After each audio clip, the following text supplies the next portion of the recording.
사랑하는 나눔 가족 여러분, 좋은 아침입니다. 오늘 말씀은 히스기야가 유월절을 회복하여서 온 이스라엘이 하나님 나라의 축제에 참여하는 이야기입니다. 유월절 절기의 회복은 단순히 종교적 의식을 되찾았다는 의미를 넘어서죠. 이 절기의 회복은 하나님을 잊었던 백성들이 다시 하나님 앞으로, 말씀 앞으로 돌아가는 일입니다. 하나님께로 돌아가는 일입니다. 예배자로 돌아가는 일입니다. 온 공동체의 예배의 회복은 하나님의 백성들이 자기 정체성의 회복이기도 합니다. 하나님은 이스라엘을 하나님을 예배하는 공동체, 예배 공동체로 부르셨죠. 예배는 하나님과 자기 백성들과의 소통과 교제의 창구가 아닙니까? 예배가 회복될 때에 하나님과의 관계도 회복됩니다. 예배자가 사죄의 은총을 구하며 나아갈 때에 하나님은 사하심과 복주심으로 화답하십니다. 이런 은혜를 입게 될 때에 하나님의 백성들의 심령이 회복되는 것이죠. 회복된 심령에서 터져나오는 것은 큰 기쁨입니다. 이 기쁨은 하나님을 향한 찬양으로 나타나죠. 여기에 하나님께서 주어지는 축복의 화답이 이어집니다. 유월절을 다시 찾은 것은 잃었던 예배를 찾는 것이요. 예배의 회복은 곧 하나님의 백성들이 부흥으로 나아가는 길이었습니다. 사랑하는 여러분, 부흥이 일어날 때 나타나는 공통적인 일이 있습니다. 그것은 먼저 회개 운동이 일어나는 것이죠. 회개는 먼저 나의 현재 상태의 부끄러움을 아는 것입니다. 이 부끄러움의 자각이 정화된 마음의 회복으로 이어집니다. 유월절 절기를 위해서 모인 큰 무리들이 제일 먼저 한 것이 있습니다. 그것이 무엇입니까? 하나님 앞에 나아가기 전에 먼저 자신들을 깨끗게 하는 것이었죠. 이들은 먼저 예루살렘을 깨끗게 합니다. 예루살렘에 모인 무리들은 아하스 왕이 예루살렘에 세웠던 제단과 향단, 우상 숭배의 도구들을 모두 제거합니다. 그리고 그것을 기드론 시내에 던져버립니다. 하나님을 예배하기 위하여서 먼저 내 밖에 있는 우상의 흔적들을 지우고 버립니다. 이것이 위에서 내려온 왕의 명령이 아니라 무리들이 일어나 그렇게 했다 하는 점이 아주 주목할 만한 사실입니다. 그리고 이들은 예배자로서 스스로 자신을 깨끗게 합니다. 밖을 깨끗게 한 이후에 내 안을 깨끗게 하는 것입니다. 제사장들과 레위 사람들이 스스로를 깨끗게 하는 성결 의식을 거행합니다. 회중 가운데 많은 사람들도 자신을 깨끗게 하는 이 일에 참여합니다. 이들은 스스로를 부끄러워하며 자신을 성경케 하는 일에 참여하고 있습니다.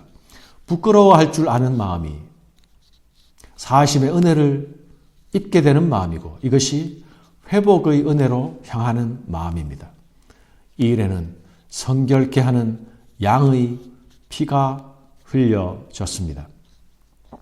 그러나 아직 성결의식을 행하지 못하고 유월절에 참여하는 북쪽 지파 사람들이 있었습니다.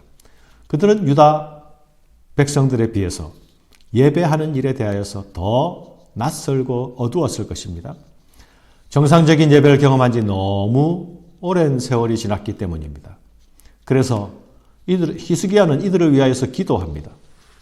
에브라임과 므낫세와 이사갈과 스브론의 많은 무리는 자기를 깨끗하게 하지 아니하고 유월절 양을 먹어 기록한 규례를 어긴지라. 히스기야가 그들을 위하여 기도하여 이르되 선하신 여호와여 사하옵소서.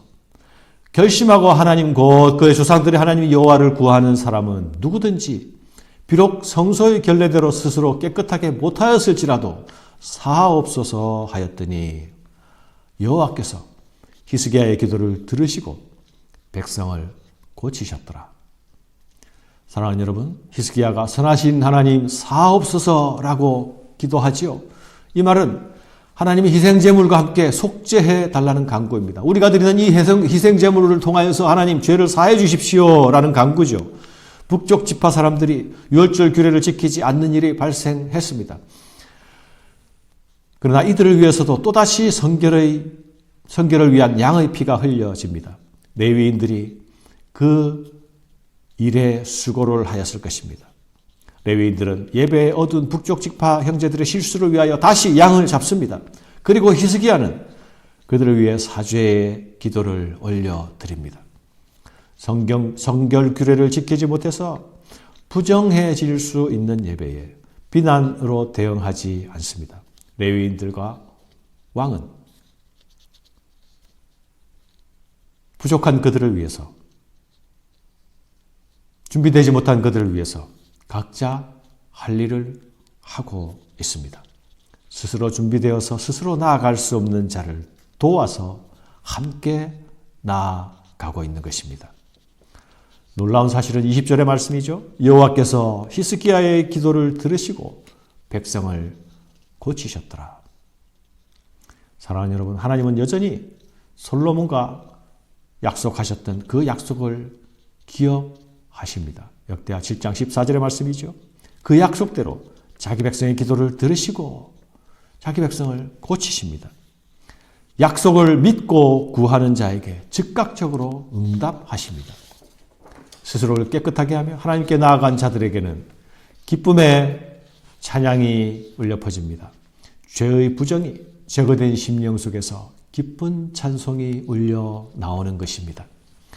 예루살렘에 모인 이스라엘 자손이 크게 즐거워하며 7일 동안 무교절을 지켰고 레위 사람들과 제사장들이 날마다 여호와를 칭송하며 큰 소리 나는 악기를 울려 여호와를 찬양하였으며 히스기야는 여호와를 섬기는 일에 능숙한 모든 레위 사람들을 위로하였더라. 이와 같이 절기 7일 동안에 무리가 먹으며 화목제를 드리고 그의 조상들의 하나님이 여호와께 감사하였더라. 사랑하는 여러분, 하나님의 은혜가 하나님의 백성 가운데 임할 때에 나타나는 또 다른 모습이 여기서 나타나지 않습니까? 찬양과 위로와 감사가 나타납니다. 거기에 더하여서 은혜의 자리를 떠나기 아쉬워하는 모습입니다. 부흥이 임할 때에 나타나는 공통적인 모습 중 하나는 사람들이 은혜를 사모하여서 자신들의 일상을 멈춘다는 것입니다. 일상을 멈추고 오직 하나님께 집중하고 말씀에 집중하는 것이죠. 유월절을 경험한 온 회중은 기쁨을 이기지 못하고 유월절을 다시 한 번 더 지키기로 결의합니다. 그래서 이들은 유월절을 2번이나 지킵니다. 여기에 왕과 방백들이 회중을 위하여서 엄청난 양의 짐승을 내어줍니다. 회중들은 엄청난 선물을 받게 되는 것이죠.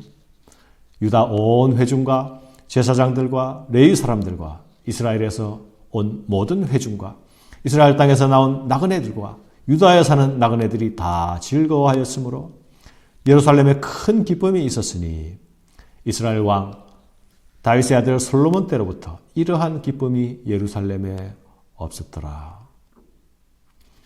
남쪽 사람이나 북쪽 사람이나 다 함께 이 축제에 참여했습니다. 오랫동안 찢겨져서 남북으로 나눠진 분단 국가가 이 유월절 축제 안에서 진정한 하나가 되었습니다.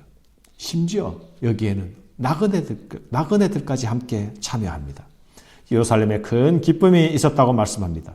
모든 사람이 이 기쁨을 누립니다. 진정한 부흥입니다. 이 모습은 마치 사도행전 2장의 모습을 연상케 하지 않습니까? 성령이 임하시고 은혜를 받은 사람들이 자발적으로 자기 소유를 내어놓고 마음을 같이하여서 날마다 모이기를 힘쓰지 않습니까? 순전한 마음으로 음식을 나누어 먹고 하나님을 찬미하는 바로 그 모습입니다. 하나님의 백성 가운데 하나님의 은혜가 임할 때에, 하나님의 성령이 임할 때에 나타나는 모습입니다.